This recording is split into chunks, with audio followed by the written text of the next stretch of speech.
Hello dear students, कैसे हो? I hope आप सभी स्वस्थ होंगे, मस्त होंगे और जबरदस्त होंगे। मैं आपका अपना आयुष सर आप सभी के लिए लेके आया हूं 24 जन का शिफ्ट 2 का पेपर। आइए बहुत कम समय में हम लोग इसको वाइंड अप करते हैं और देखते हैं कि कौन किस प्रकार के सवाल 24 जन के शिफ्ट 2 में भी आए हुए हैं, ताकि आपको एक कॉन्फिडेंस लेवल मिल पाए कि हाँ इस प्रकार के सवाल आ रहे हैं और हम इसको इस तरीके से अप्रोच ले सकते हैं। बेसिकली इन वीडियोज का मेन मकसद आपको एग्जाम में अप्रोच सिखाना है, ठीक है। हाँ, ऑल्दो कुछ ना कुछ टॉपिक्स रिपीट होते हुए भी नजर आ रहे हैं, कुछ चीजें रिपीट होते हुए भी नजर आ रही है, तो आप उन टॉपिक्स को बार बार कर सकते हैं। बाकी शिफ्ट्स के भी वीडियोस हम लोगों ने अपने चैनल पर डाल दिया है, अगर आप देखना चाहो तो आप देख सकते हैं, अगर आपके पास समय है तो। नहीं समय है तो ऑब्वियसली आप अपने फॉर्मूलाज वगैरह को रिवाइज करो और इस शिफ्ट को जरूर आप देख लीजिएगा अंत तक। अगर आपको वीडियो पसंद आए तो लाइक करना मत भूलना, सब्सक्राइब कर लेना बेटा, कमेंट करना मत भूलना कैसा लगा, is this video helpful for you और नॉट। चलिए आइए शुरुआत करते हैं पहले सवाल के साथ। तो पहला सवाल आपके सामने में है। पहला सवाल आपको दिख रहा है कि यहां पर आपको एक कॉम्प्लेक्स दिया हुआ है। अब आपको ही पता है कि यहां पर जो Cr है वो +3 ऑक्सीडेशन स्टेट में है, तो इसका कोऑर्डिनेशन नंबर क्या होगा? 6 होगा। तो ये कॉम्प्लेक्स ऐसा बनाएगा CrH2O5। अब हो सकता है कि 6 का 6 वाटर मॉलिक्यूल अंदर हो, लेकिन आगे बोला सोज अ कंडक्टेंस सिमिलर 1:2 का रेशियो में। अब 1:2 का रेशियो में है, मतलब कैटाइनिक पार्ट 1 है और एनायनिक पार्ट इसमें 2 नजर आ रहे हैं। इसका मतलब 2 ही क्लोरीन सिर्फ बाहर रहेगा, एक क्लोरीन कहां रहेगा? अंदर। आ रहा है क्या बात समझ में? यहां पर आ जाएगा Cl2 और जो एक H2O बचा हुआ वो 2H2O को फॉर्म में बाहर रहेगा। ये पहले आपको समझ में आना चाहिए। ये मैंने कैसे लिखा समझ में आ रहा है क्या? 2 क्लोरीन को क्यों बाहर रखा? क्योंकि इसमें एनायनिक पार्ट आपका 2 है, कैटाइनिक पार्ट 1 है। इस जब भी ये पानी में जाएगा तो एक कैटाइनिक पार्ट बनाएगा, 2 Cl- as an anionic part बनाएगा। बोलता है क्या है? This further undergoes a reaction with AgNO3, ठीक है। और आपको भी पता है कि यहां पर 2 मॉलिक्यूल AgCl का बन जाएगा, ठीक। और जो साथ में ये बचा हुआ है उसके साथ आपका NO3- जुड़ जाता है। सवाल में क्या बोला? 9.3 ग्राम ऑफ दिस कॉम्प्लेक्स। इसका आपको वेट दे दिया गया 9.3 ग्राम। अब आप चाहो तो इसका मॉलिक्यूलर वेट निकाल सकते हो। मॉलिक्यूलर वेट निकालोगे, आपको मॉलिक्यूलर वेट याद होना चाहिए, 1 से लेकर 30 तक तो एकदम डेफिनेटली याद होना चाहिए। तो आपका मॉलिक्यूलर वेट लगभग 266.5 ग्राम के आसपास नजर आएगा, ठीक है। तो आपको समझ में आ रहा होगा कि इसके 1 मोल से इसका 2 मोल रिएक्ट करेगा, तभी 2 मोल AgCl का फॉर्मेशन होगा। अब तुम यहां पर आगे क्या पूछता है? Find the mass of AgCl precipitated in gram. आपको इसका मास फाइंड आउट करना है, क्लियर। तो इसके 1 मोल से इसका कितना मोल बन रहा है? 2 मोल बन रहा है। तो इसके अब इसका मोल्स निकाल लेंगे। कैसे निकाल सकते हैं? गिवन वेट है, मॉलिक्यूलर वेट से डिवाइड दे देंगे, तो इसका मोल्स क्या निकल के आएगा? 9.3 अपॉन 266.5। ये आपका मोल्स निकल करके आ जाएगा। अब आपका ये 1 मोल से 2 मोल बन रहा है, तो इतने मोल से कितना बनेगा? 2 × 9.3 अपॉन 266.5। ये आपका क्या आ जाएगा? Moles of AgCl form. आपसे पूछा वेट, तो वेट निकालने के लिए क्या करना है? मोल्स ऑफ AgCl को AgCl के मॉलिक्यूलर वेट से मल्टीप्लाई करना है। अब AgCl का मॉलिक्यूलर वेट आपको याद होना चाहिए। देखो यहाँ पर Ag का नहीं दिया क्योंकि वो बार बार यूज होता है, तो आपको याद होना चाहिए। इसका 108 ग्राम होता है और Cl का 35.5 होता है, तो ये हो जाएगा 143.5। अब इस मोल्स के जगह पे आपको क्या पुट करना है? ये तो 2 × 9.3 अपॉन 266.5 × 143.5। इस प्रकार से आपका AgCl का वेट निकल के आ जाएगा। बस आपको यहाँ कैलकुलेशन करना है। कैलकुलेशन थोड़ा सा टिपिकल साइड है, लेकिन करना तो पड़ेगा बेटा। अब देखो नेक्स्ट, आपके पास यहां पर क्या दिया हुआ? रिएक्शन। अगेन ये मोल कॉन्सेप्ट का ही आप कह सकते हो सवाल। क्या बना देगा? KCl + KClO + H2O, ठीक। 2 क्लोरीन है। अब आप इसको बैलेंस करोगे तो यहां आपका 2 लगना ही लगना है, तभी आपका 2K हो पाएगा। और O आपका कितना हो गया? 2। हाइड्रोजन भी 2, बैलेंस हो गया। अब आगे देखते हैं। If 1 mole of Cl2 is passed, इसका दे दिया 1 मोल। किससे पास करा रहे हो? 2 litre 2m solution of KOH, मतलब मोल्स ऑफ KOH यहां पर क्या निकल के आ जाएगा? मोलैरिटी को वॉल्यूम से मल्टीप्लाई कर देंगे तो 4 मोल आ जाएगा बेटा। अब जब भी एक रिएक्शन में 2 रिएक्टेंट का अमाउंट दिया, मतलब वहां कंसेप्ट ऑफ LR लगेगा, तो आपको यहां पर क्या फाइंड आउट करना पड़ता है? Stoichiometric amount. ये कैसे फाइंड आउट करोगे? Moles upon stoichiometric coefficient. तो इसका स्टोइकियोमेट्रिक अमाउंट क्या आएगा? 1/1। इसका SA भी 1 आ गया, लेकिन इसका SA क्या आएगा? 2। अब जिसका SA कम होगा ना वही आपका LR होगा, मतलब LR आपका कौन हो गया? Cl2। KOH आपका एक्सेस में। इसका मोल कितना गिवन है 1 मोल, तो इसके 1 मोल से इसका 2 मोल बनेगा और इसका 1 मोल और इसका 1 मोल का फॉर्मेशन होगा। आगे देखते हैं, बोलता है determine the molarity of sorry थोड़ा सा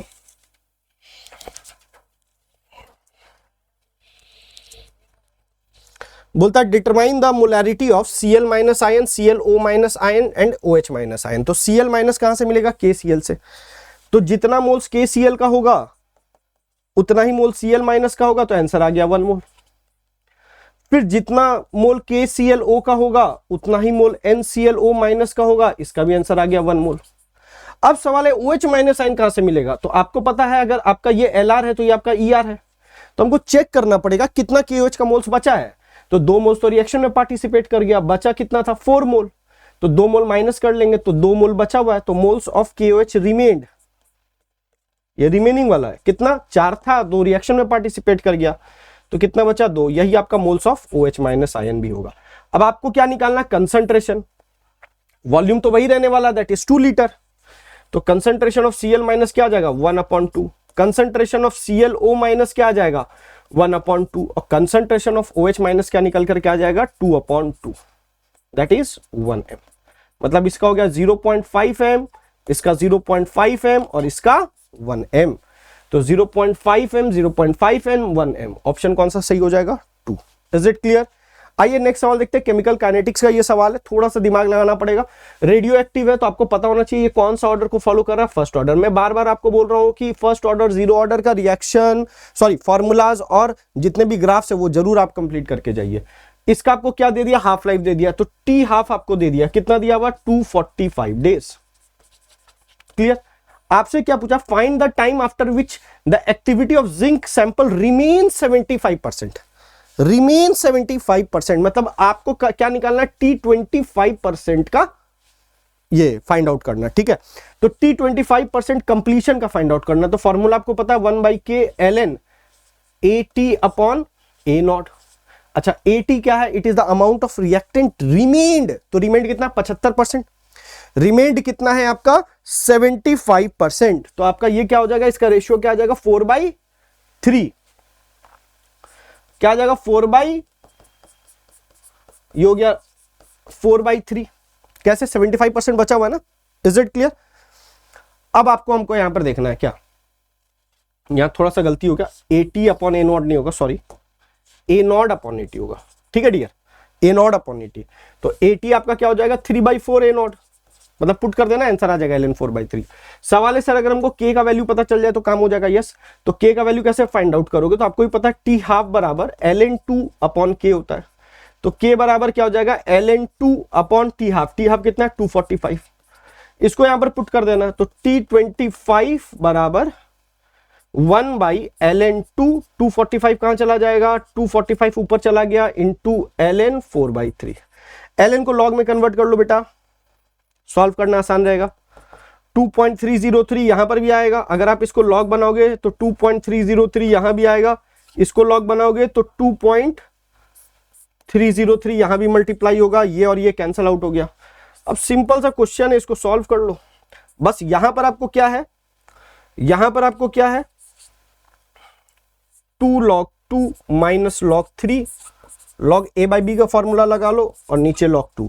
आपको log 2 और log 3 का वैल्यू पता होना चाहिए, log 3 का 0.417 और log 2 का 0.301, इसको यहां पर पुट करना, आंसर फाइंड आउट आप कर सकते हैं। नेक्स्ट सवाल देखते हैं, बोलता क्या है, if a pure liquid A and B have the vapour pressure this and this, मतलब आपको क्या दे दिया है P0A दे दिया, कितना दे दिया 55 सॉरी, P0B आपका क्या हो जाएगा बेटा 15, सब किलो पास्कल में है, लिख लो किलो पास्कल, किलो पास्कल, कोई बात नहीं। बोलता है if in a solution of A and B mole fraction of A in vapour phase, vapour phase दिया, मैं इसको Y से डिनोट कर रहा हूं, तो ये 0.8 है, तो YB ऑटोमेटिकली क्या आ जाएगा 0.2 आ जाएगा। तो बोलता है find out the mole fraction of A, किसी भी एक का फाइंड आउट कर लेंगे तो अपना काम हो जाएगा।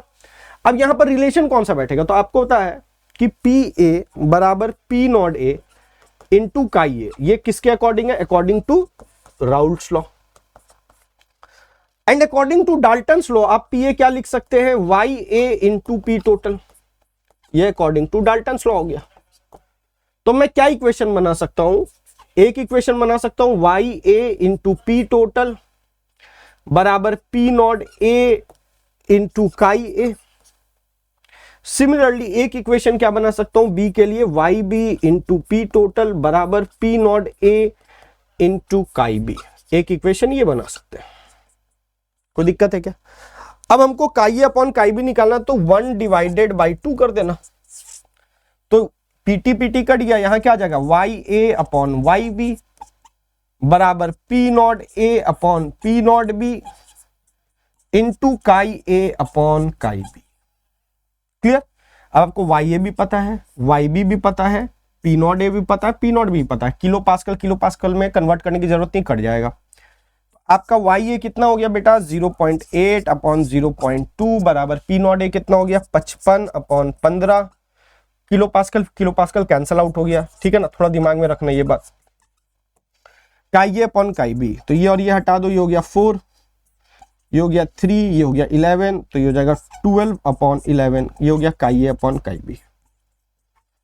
ठीक, काई ए अपॉन काई बी को मैं क्या लिख सकता हूं, moles of A upon moles of B.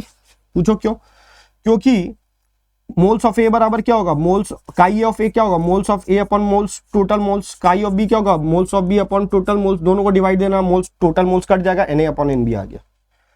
अब आपको काई ए निकालना है, तो आप क्या लिखोगे 12 अपॉन 11 प्लस 12, तो आ जाएगा 12 अपॉन 23। सॉल्व कर लेना, 0.5 के ऊपर ही आ रहा है और 5 के करीब ही है, तो option 2 is your correct answer. ठीक है, नेक्स्ट आप यहां पर थोड़ा सा दिमाग लगाइएगा, यहां थोड़ा सा थर्मोकेमिस्ट्री को भी इन्वॉल्व किया है अलॉन्ग विथ एटॉमिक स्ट्रक्चर। क्या बोलता है, heat of atomization. Heat of atomization कहने का मतलब जब CH4 पूरी तरीका से टूट जाएगा into carbon and 4 hydrogen gaseous atom में, इसी को हीट ऑफ एटोमाइजेशन कहता है। इसका आपको x किलो जूल दे दिया, मैं फटाफट करता हूं, डायरेक्ट बताता हूं कि x किलो जूल पर मोल बराबर आप क्या कर सकते हो 4 into that is the bond energy. Bond energy को मैं E से डिनोट कर रहा हूं फिलहाल के लिए, बिटवीन C एंड H लिख सकता हूं क्या x। सिमिलरली y के लिए क्या लिख सकता हूं, y किसके लिए C2H6, C2H6 में एक CC बॉन्ड है और 6 CH बॉन्ड है, तो y किलो जूल के लिए मैं क्या लिख सकता हूं,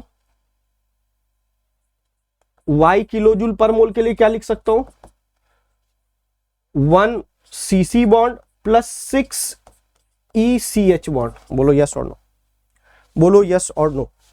क्लियर? अब इस किलो जूल को आप चेंज कर लेना, ये हो जाएगा 1000। ठीक है, ये Na लास्ट में हम लोग मल्टीप्लाई कर लेंगे, कोई दिक्कत नहीं, पर मोल वाला हटा देना, दिमाग में रखना कि 1 मोल के लिए है। ठीक है, 1 मोल के लिए है, या तो Na यहीं से मल्टीप्लाई करके चलो, पर मोल के लिए तो Na नंबर ऑफ मॉलिक्यूल्स, तो यहां भी Na मल्टीप्लाई करके चलो, यहां भी Na मल्टीप्लाई करके चलो। ठीक है, कर लेना, डिवाइड देना, सॉरी मल्टीप्लाई नहीं करना, किलो जूल पर मोल है ना। ठीक है, इसको भी 1000 कर लेना, इसको भी 1000 कर लेना, लास्ट में Na से मल्टीप्लाई कर लेंगे ताकि सोचने में आसानी हो, Na को एक्स्ट्रा लेकर के लोड नहीं लेके चलेंगे। ठीक है, तो यहाँ 1000x हो गया, 1000y हो गया, क्या यहाँ से ECH क्या आ जाएगा 1000y बराबर ECC plus 6 into 1000x upon 4 into 6, यही आएगा। अब यहां पर देखो हमको क्या निकालना है, ECC का बॉन्ड एनर्जी, इसको उठा के इधर ले आऊं, तो ये हो जाएगा 3, ये हो जाएगा 2, 1000 कॉमन निकाल लो, तो 1000 y माइनस 3x बाई 2, 2 बार क्यों 6 से मल्टीप्लाई कर रहे हो, समझ गया, 6 से आगे ही मल्टीप्लाई कर दियो तो 3x अपॉन 2, यह आ जाएगा bond energy of ECC। Clear है, ये 1 मोल के लिए। ठीक है, अब आगे देखते हैं, इसको अगर मैं SC अपॉन लैम्डा से मल्टीप्लाई करूं तो हमको तो क्या निकालना था, वेवलेंथ, तो लैम्डा इधर चला जाएगा, तो इधर आ जाएगा 500, ये 2y माइनस 3x, तो लैम्डा बराबर क्या आ गया HC upon 500 2y minus 3x। अब ये 1 मोल के लिए, तो हमको इसको Na से भी क्या करना पड़ेगा, मल्टीप्लाई। देख लेना ऐसा कौन सा ऑप्शन है, option 4 is your correct answer. Next आगे बढ़ते हैं, नेक्स्ट सवाल आपके सामने बोलता है for Li2 plus electron in the transition between energy level. देखो बार बार इससे सवाल आ रहे हैं, देख रहे हो ना, हर शिफ्ट में आए। Such that the sum of the principal quantum number is 4। मान लो मेरे पास दो क्वांटम नंबर है n1 प्लस n2, एक है 4। दूसरा क्या पूछ रहा है, डिफरेंस उन दोनों के बीच में कितना है, n1 n2 माइनस n1। मैं मान रहा हूं कि n2 बड़ा है, इज इक्वल्स टू 2। इसको सॉल्व कर दो, ये और ये कैंसल आउट हो जाएगा, 2n2 आएगा बराबर 6। तो n2 बराबर क्या आ गया, 3। और n2 बराबर अगर 3 आया तो n1 बराबर क्या आ जाएगा, 1। आपको क्या फाइंड आउट करना है, वेवलेंथ निकालना है ना, वेवलेंथ निकालना है। तो क्या लगा दोगे, 1 by lambda is equals to R H, 1 by n1 का स्क्वायर, 1 बाई 1 का स्क्वायर माइनस 1 बाई 3 का स्क्वायर इंटू जेड स्क्वायर।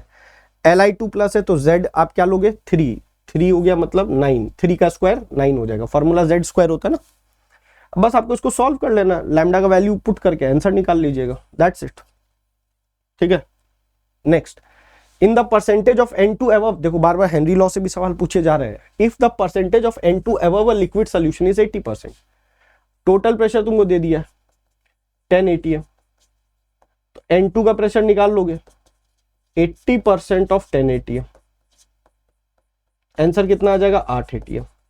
बोलता find the mole fraction of N2 gas dissolved in the solution. तो हेनरी लॉ क्या कहता है, partial pressure of the nitrogen into KH into mole fraction of the nitrogen dissolved in the solution. तो P of nitrogen की जगह क्या put कर दोगे, 8 atm। अब यहां पर मामला क्या, यहां देखो, यहां कन्वर्जन करना भूल जाते हैं, यहीं पर गड़बड़ी होगी। यहां KH आपका mm ऑफ Hg में दिया और एक तरफ प्रेशर ATM में, तो इसको mm ऑफ Hg में बदलने के लिए क्या करना पड़ेगा, 760 से मल्टीप्लाई करना पड़ेगा। ये छोटी छोटी बातें जो आपको एग्जाम में ध्यान रखना है बेटा। अब यहां पर क्या हो जाएगा, 8 इंटू 760 बराबर KH क्या लिख दोगे, 7.6 इंटू 10 टू द पावर 7। क्या मोल फ्रैक्शन नहीं निकल जाएगा, बस यही तो बचा है, सॉल्व कर लेना। ठीक है, अब मेरे को तो यहीं से दिख रहा है भाई, एक ही ऑप्शन नजर आ रहा है, ये इसको हटा दो, यहाँ 10 आ जाएगा, ये 6 हो जाएगा, है ना। ये 76 कट गया 10 बार में, ये और कट गया 5, देख के ही पता चल रहा है ऑप्शन 2 हो जाएगा। क्लियर। नेक्स्ट बोलता है correct order of the second. अब सेकंड आयनाइजेशन एनर्जी जब भी बोले ना बेटा, तो इलेक्ट्रॉनिक कॉन्फ़िगरेशन से मत देखना। सेकंड बोले तो एक इलेक्ट्रॉन हटाना, मतलब एक एटॉमिक नंबर कम कर देना। थर्ड बोले 2 एटॉमिक नंबर कम कर देना। अब यहां हर तरफ एक ही टाइप के एलिमेंट है, कार्बन, नाइट्रोजन, ऑक्सीजन, फ्लोरीन। बोला सेकेंड तो हमको इसमें एक एटॉमिक नंबर कम करना है, मतलब कार्बन क्या बन जाएगा, बोरोन। नाइट्रोजन क्या बन जाएगा, कार्बन। ऑक्सीजन क्या बन जाएगा, नाइट्रोजन। और फ्लोरीन क्या बन जाएगा, ऑक्सीजन। अब सॉल्व करना आसान हो गया कि नहीं, इसको देख के नहीं बता दोगे इन दोनों में कौन ज्यादा होता है, nitrogen, then oxygen, then carbon, then boron. अब वापस से मैच कर दो, ये बोरोन कहां से आया था, कार्बन से। कार्बन कहां से आया था, नाइट्रोजन से। ऑक्सीजन कहां से आया था, फ्लोरीन से। और नाइट्रोजन कहां से आया था, ऑक्सीजन से। तो ये आपका ऑर्डर हो जाएगा, O, then F, then N, then C. Option 1 is your correct. Option 3rd is your correct. Is it clear? Next बोलता है which of the following have the same bond order। तो bond order पहले same देख लेते हैं। bond order same देखना बड़ा आसान है। number of electrons in the molecule should be same। तो आप यहां पर देख लो, N2 माइनस हो गया तो यहाँ 15 हो गया, यहाँ कितना हो गया 16, और प्लस है तो एक इलेक्ट्रॉन हटा दो तो यहाँ भी 15 हो गया। मतलब O2 प्लस और N2 माइनस अगर कहीं एक साथ है तो वो सही है, मतलब ये तो है नहीं। N2 2 माइनस मतलब हो गया 14 प्लस 2 16, और O2 माइनस मतलब हो गया 17। कोई बात नहीं, कोई बात नहीं। अब इसका आपको थोड़ा सा कॉन्फ़िगरेशन आना चाहिए। अगर आपको हल्का सा ध्यान है तो ये आपका नाइट्रोजन का कहां जाता है, पाई 2px पाई 2py में जाता है। यहां भी 2, यहां भी 2, फिर ऊपर जाना चालू होता है 15 16 17 में, कहां पर, pi star 2px pi star 2py। ठीक है, तो अगर 14 होता तो यहीं तक रहता, 15 हो गया तो यहां चला जाएगा, ठीक, 16 हो गया तो यहां आ जाएगा, 17 हो गया तो कहां जाएगा, 17 हो गया तो यहां आ गया। क्लियर। तो जब 15 था तो भी बॉन्ड ऑर्डर सेम आता, और 17 है तो भी बॉन्ड ऑर्डर सेम आएगा। मतलब 15 है तो भी सेम आएगा और 17 है तो भी सेम आएगा। क्यों, क्योंकि आपका एंटी बॉन्डिंग में ही इलेक्ट्रॉन जा रहा है ना। अब देखो तो यहां पर क्या आपका मैच कर रहा है, N2 माइनस O2 प्लस है, तो यार N2 माइनस O2 प्लस है ना, यहीं पर आपका काम बन जाएगा। यहां पर आपका क्या हो गया 15 और यहां पर क्या हो गया 16, ठीक है। अब यहां पर हो जाएगा O2 प्लस, Na यहां बढ़ जाएगा ना, तो आपका मामला बिगड़ जाएगा। नहीं, बॉन्ड ऑर्डर सेम नहीं आएगा 17 और 15 का। आपको सिंपली देखना नंबर ऑफ इलेक्ट्रॉन सेम है, बॉन्ड ऑर्डर सेम होगा, तो यहां तो ऐसे मामला घसक गया। अब यहां पर देखो O2 प्लस O2 माइनस, इसका ही मामला घसक जाएगा 15 और 17। अब यहां पर देख लो O2 माइनस मतलब हो गया 17 और N2 माइनस मतलब 15, इसको भी हटा दो, बॉन्ड ऑर्डर से ये आंसर आ जाएगा ऑप्शन 2, ठीक। अब दोनों का 15-15 है, तो 15-15 में एक ही अनपेयर्ड इलेक्ट्रॉन था, तो पैरामैग्नेटिक नेचर भी सेम कर रहा है। Next, consider the following complexes, ये कॉम्प्लेक्सेस दे दिया आपको, वेवलेंथ एब्जॉर्ब्ड निकालना है, तो एब्जॉर्ब्ड सुनना, CFSC किसका ज्यादा होगा, जिसमें SFL ज्यादा होगा, क्लियर है क्या। CFSC ज्यादा होगा तो एनर्जी ज्यादा होगा, और एनर्जी के इनवर्सली प्रोपोर्शनल होता है lambda, because E is equals to HC upon lambda. तो ये दोनों क्या है, इनवर्स रिलेशन, मतलब एनर्जी ज्यादा होगा तो वेवलेंथ कम होगा, क्लियर है क्या, ठीक। तो पहले हम क्या करेंगे, CFSC के बेसिस पे सजाएंगे। तो सबसे ज्यादा स्ट्रॉन्ग फील्ड लिगेंड कहां पर है, 6 का 6 स्ट्रॉन्ग फील्ड है, तो पहले A आ जाएगा, मैं एनर्जी के बेसिस पे सजा रहा हूं। दूसरा B आ गया, NH3 है। तीसरा C आ जाएगा और चौथा D आ जाएगा। अब बोलेंगे सर कैसे, सभी का सभी C6 कोऑर्डिनेशन नंबर है, तो कोई दिक्कत ही नहीं। कोऑर्डिनेशन नंबर ऊपर नीचे होता है तो आपको पता होना चाहिए, स्क्वायर प्लेनर का सबसे ज्यादा होता है, then octahedral, then tetrahedral, clear. लेकिन कोऑर्डिनेशन नंबर 6 तो कोई लफड़ा है ही नहीं। अब हमको खाली SFL देखना, तो एक शॉर्टकट ट्रिक बता रहा हूँ, सिनॉक्स सबसे ज्यादा स्ट्रॉन्ग वो लिगेंड होता है जिसमें कार्बन होता है, नाइट्रोजन होता है, फिर ऑक्सीजन, फिर हेलोजन आता है। तो देखो यहाँ दोनों है भैया, सबसे ज्यादा स्ट्रॉन्ग ये, यहाँ NH3, देन ये, उसमें नंबर संख्या भी कम है, 6 का 6 स्ट्रॉन्ग है, 5 ही स्ट्रॉन्ग है। तो एनर्जी का इस तरीके से ऑर्डर आप फाइंड आउट कर लेंगे। तो वेवलेंथ का क्या आ जाएगा, उल्टा कर दो, A then B then C then D। तो सबसे ज्यादा वेवलेंथ किसका होगा, D वाले का, then C then B then A। Option 2 is your correct answer. आगे बढ़ते हैं, नेक्स्ट बड़ा इंटरेस्टिंग सा ये भी है, बोलते हैं एक एलिमेंट X है lightest in the group 7। Group 7 में कौन आता है, Mn वाला। अब लाइटेस्ट कौन होगा भैया, ऑब्वियसली Mn ही होगा, नीचे जाओगे तो वेट बढ़ता है ना भाई ग्रुप में। अब Mn का +6 ऑक्सीडेशन स्टेट वाला कौन सा है, तो MnO4 2 माइनस, इसका कलर तो आपको याद ही होना चाहिए। देखो MnO4 minus, Mn2 plus, MnO4 2 minus, MnO2, इन सभी का कलर आपको याद होना चाहिए। नहीं याद है, मैंने अभी रिडॉक्स टाइट्रेशन पर वीडियो बनाया है, उसमें मैंने ये सारी चीजें मेंशन कर रखी है, वो वहां पर आप देख सकते हो। तो इसका कलर क्या होता है, ग्रीन कलर होता है, ठीक है। ऑप्शन कौन सा सही हो जाएगा, 1। नेक्स्ट बोलता है जनरल टेस्ट कौन देता है, ये एक ही ग्रुप के प्राणी है, दोनों 5th ग्रुप ऑफ कैटाइंस में आते हैं। कैटाइन टेस्टिंग अगर करोगे सॉल्ट एनालिसिस का तो ये 5th ग्रुप में आते हैं, और ये दोनों के लिए एक कॉमन रिएजेंट यूज होता है, दैट इज अमोनियम कार्बोनेट, ठीक है। तो कार्बोनेट टेस्ट ये दोनों ही के दोनों देते हैं, तो ऑप्शन आ गया 4th। नेक्स्ट बोलता है सेलेक्ट द इनकरेक्ट ऑप्शन। अब इन चारों में कोई एक ही इनकरेक्ट होगा, यहां ऑप्शन तो बनाया नहीं 1 2 3, तो कोई भी एक इनकरेक्ट ढूंढ लोगे तो काम हो जाएगा। मुझे यहां साफ दिख रहा है इनकरेक्ट, भैया कार्बन का सबसे हाई कैटिनेशन पावर होता है, लीस्ट है, आंसर यही ठीक हो गया। बाकी सब तो सही होंगे ही, देख लेना, कोई दिक्कत की बात नहीं है। क्योंकि यहां देख लो ना, carbon has negative oxidation state in its compound, obviously ऊपर है, सबसे ज्यादा इलेक्ट्रोनेगेटिव होगा।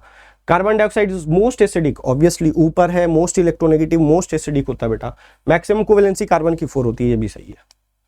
Next, 2 different aldehyde on cross aldol always gives 4 product, always gives 4 product. अब यहां पर एक मामला आपका बिगड़ता हुआ नजर आता है कि 4 प्रोडक्ट देगा कि नहीं देगा। तो एक बात ध्यान रखना, जब भी किसी एक के पास अल्फा हाइड्रोजन अगर 1 हो जाएगा ना, तब वहां पर 3 प्रोडक्ट का फॉर्मेशन होता है, देन ओनली वहां पर 3 प्रोडक्ट्स का फॉर्मेशन होता है। Is it clear? Otherwise generally वो क्रॉस एल्डोल पे 4 प्रोडक्ट्स ही आपको देता है। तो स्टेटमेंट 1 आपका करेक्ट हो जाता है, स्टेटमेंट 1 आपका क्या हो जाएगा, करेक्ट हो जाएगा, ठीक है। अब स्टेटमेंट 2 में बात करते हैं, among benzaldehyde and acetophenone, only acetophenone नहीं, दोनों के दोनों आपके सेमी कार्बाजाइड के साथ रिएक्ट करते हैं और सेमी कार्बाजोन देते हैं। सुन लो, जहां पर भी C डबल बॉन्ड ओ आ गया भैया, चाहे वो एल्डिहाइड हो चाहे कीटोन हो, सेमी कार्बाजाइड आपको याद होगा ये कैसा होता है, ये कुछ इस टाइप का आपका बॉन्ड बनता है, ये सेमी कार्बाजाइड, ये इसको उठा करके ले जाता है और NH के साथ बॉन्ड बना लेता है भैया, ठीक है। ये कुछ ऐसा बॉन्ड बनता हुआ नजर आता है सेमी कार्बाजोन में, बाकी आपका ग्रुप यहाँ जुड़ा हुआ रहता है, ठीक है।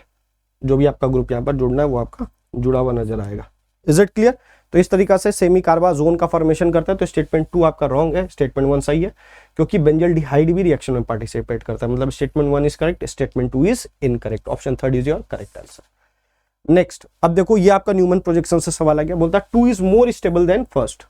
2 is more stable then first दिख भी रहा है, पूछो क्यों? क्योंकि यहां पर दो बल्कि ग्रुप एक साथ नजर आ रहे हैं, यहां दोनों बल्कि ग्रुप दूरी पर है, तो ऑब्वियसली स्टेटमेंट 1 करेक्ट है। बोलता है as a dihedral angle increases stability decreases, नहीं, ये कॉन्सेप्ट यहां पर नहीं लगता। 2 का आपका क्यों स्टेबिलिटी ज्यादा है? क्योंकि यहां पर टोरोजनल स्ट्रेन कम है, एंगल स्ट्रेन कम है, इसी कारण 2 की स्टेबिलिटी ज्यादा है। मतलब स्टेटमेंट 2 आपका इनकरेक्ट हो गया, स्टेटमेंट 1 करेक्ट है। तो ऐसा कौन सा? Statement 1 is correct, statement 2 is incorrect, option 2 is your correct answer. ठीक है, नेक्स्ट देखो कितना आसान सा सवाल पूछा, इसमें बताना कौन कौन से सेकेंडरी अल्कोहल है। अब सेकेंडरी अल्कोहल कैसे पता करेंगे? तुमको ये देखना है कि OH जिस कार्बन से जुड़ा हुआ है वो 2 कार्बन से कम जुड़ा हुआ होना चाहिए। अब यहां पर देखो ये कार्बन इस कार्बन से जुड़ा हुआ, इस कार्बन से जुड़ा हुआ, मतलब ये ऑप्शन सही है। अब यहां पर ये जो कार्बन है, इस इधर भी कार्बन है, इधर भी कार्बन है, ये ऑप्शन भी सही है। ये OH आपका किससे जुड़ा हुआ है? ये इस कार्बन से जुड़ा हुआ है, बाकी तो कुछ है ही नहीं, तो इसको हटा दो, ऐसे भी कार्बोक्सिलिक एसिड है। अब यहां पर देखो ये कार्बन आपका 2 कार्बन से जुड़ा हुआ, इधर भी है और इधर भी है, तो ये भी आपका ऑप्शन सही है। लेकिन यहां पर ये एक ही कार्बन से जुड़ा हुआ है, एक ही कार्बन से जुड़ा हुआ, तो ये ऑप्शन गलत है। तो कितने सारे ऐसे सेकेंडरी हैं आपके? 3, तो ऑप्शन 2 इज योर करेक्ट। आ रहा बात समझ में? आइए देखते हैं नेक्स्ट सवाल। अगेन यहां पर उसी टाइप का सवाल है आपका, वहां पर एसीटोन नहीं था, यहाँ पर आपका वहां पर फिनाइल था, यहाँ पर एसीटोन डाल दिया, तो एनालिन के साथ सेम रिएक्शन है, शायद शिफ्ट 1 में 23rd के शिफ्ट 1 में आया हुआ इसी प्रकार का एक सवाल है। ठीक है, NH2 के साथ आपको रिएक्ट कराना है, किसको? एसिडिक एनहाइड्राइड फॉर्म को, एसिडिक एनहाइड्राइड फॉर्म को। तो यहां पर आपको एसिटिक एनहाइड्राइड फॉर्म को यूज करके रिएक्शन परफॉर्म कराना रहता है। तो जब भी आप AC2O, मैं डायरेक्ट लिख देता हूं AC2CO, इसके साथ रिएक्ट कराना है, तो फर्दर आपका क्या बन जाएगा? ये आपका हट जाता है और यहां पर आपका क्या जाता है? COCH3 और यहां आ जाएगा NH। क्लियर? अब आपको इसका एटॉमिक वेट पता होना चाहिए, इसका भी एटॉमिक वेट पता होना चाहिए। अब क्या बोलता है सवाल में, देखो 9.3 ग्राम इसका वेट आपको दे दिया, तो मोल्स निकालोगे 9.3 अपॉन इसका एटॉमिक वेट, मॉलिक्यूलर वेट निकालोगे तो आपका आएगा 93 ग्राम। तो डिवाइड दे देना, यहां से मोल्स ऑफ एनएलई निकल के आ जाएगा। With acetic anhydride forms X क्या है भैया? 11 ग्राम। इसका भी वेट आपको दे दिया 11 ग्राम, तो यहां से आप मोल्स फाइंड आउट कर सकते हो। कैसे? इसके मॉलिक्यूलर वेट से डिवाइड देके, इसका मॉलिक्यूलर वेट अप्रोक्सीमेटली 135 आएगा। अब सवाल पूछा यील्ड परसेंटेज के था, तो यील्ड परसेंटेज एक बात गलत क्या बैठा लेते हैं, मास से ही हमेशा डिवाइड होगा, नहीं, आप वेट से भी डिवाइड कर सकते हो। तो यील्ड परसेंटेज आप कैसे निकालोगे कि इसके 1 मोल से इसका 1 मोल बनना था, तो इसके इतने मोल से कितना मोल बनना चाहिए था? 9.3 अपॉन 93, दैट इज 1/10। लेकिन बना तो नहीं, तो यील्ड परसेंटेज क्या हो जाएगा?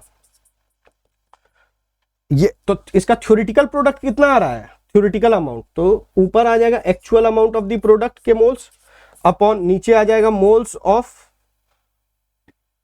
एक्चुअल अमाउंट, नीचे आ जाएगा theoretical amount of the product into 100। Actual amount तो आपको पता चल गया 11 अपॉन 135 है, और थ्योरेटिकल अमाउंट कैसे पता करोगे? जो रिएक्टेंट के मोल्स है उसी पे यूनिटरी लगा के आप इसका थ्योरेटिकल अमाउंट पता कर सकते हो। कितना रहा? 1/10 इनटू क्या कर देना बेटा? 100। यही आपका यील्ड परसेंटेज हो जाएगा। सॉल्व कर लीजिएगा, अप्रोक्सीमेटली 81.48 के आसपास में आएगा। ठीक है, नेक्स्ट, ये क्वेश्चन में क्या बोलता है? स्टेटमेंट्स दे दिया है, अब इसमें बताना कौन कौन सा करेक्ट है, कौन कौन सा इनकरेक्ट है। तो पहला क्या है? Resonating structure with more sigma bond and charges far apart are more stable. ये स्टेटमेंट उतना सही नहीं है, स्टेटमेंट 1 आपका उतना सही नहीं है, तो स्टेटमेंट 1 आपका गलत हो गया। Next, unsaturated hydrocarbon source +I और -I depending upon the group they are attached. ये बात तो सही बात है भैया, स्टेटमेंट 2 आपका करेक्ट है।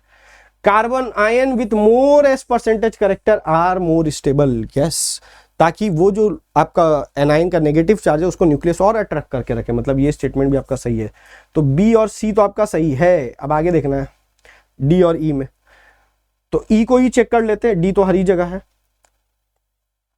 Alkene having more alkyl group have more heat of hydrogenation, नहीं भैया ये फॉल्स है। तो ऑप्शन आपका कौन सा सही हो जाएगा, बी सी डी। ऑप्शन कौन सा सही हो जाएगा, B C D. Is it clear? तो इसी के साथ आपका आज का सेशन भी खत्म होता है। 24 जैन शिफ्ट 2, अब 28 को आप एग्जाम दीजिए, तब आप पेपर दे के आएंगे, फिर हम लोग उन पेपर्स को भी डिस्कस करेंगे और बहुत अच्छी अच्छी चीज़ें आपके लिए हम लोग इस चैनल पर लेकर के आने वाले हैं। आपके अप्रैल अटेम्प्ट के लिए फ्री ऑफ कॉस्ट है, तो आप सब्सक्राइब कम से कम कर ले, कमेंट करें, मोटिवेट करते रहिए ताकि हम आपके लिए अच्छे अच्छे कंटेंट्स ला सकें। मिलते हैं नेक्स्ट वीडियो में, तब तक के लिए स्वस्थ रहे, मस्त रहे और जबरदस्त रहे।